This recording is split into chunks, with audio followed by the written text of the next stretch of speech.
que fixemos hoxe foi aprobar o novo nomenclator de Galicia, referido a este ano 2026, que supón, despois desta revisión, a modificación de 2.530 denominacións das que hai no nomenclator, por lo tanto, de concellos, de parroquias ou de lugares.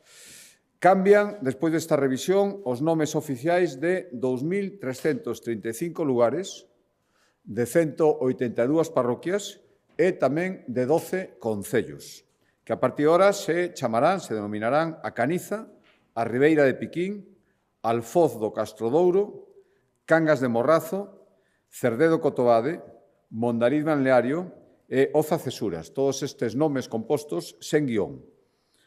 Tamén se modifican e a partir de ahora se denominarán o Campo Lameiro, o Castro de Caldelas, o Porto do Son, o Ríos e Pastoriza.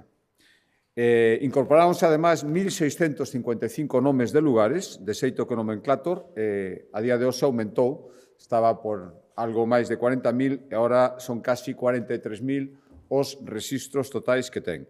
Hai que decir que todos estes cambios de nome foron decididos despois de un amplio estudio da Real Academia Galega e, no caso dos concellos, consensuados cos concellos afectados despois dunha fase de diálogo.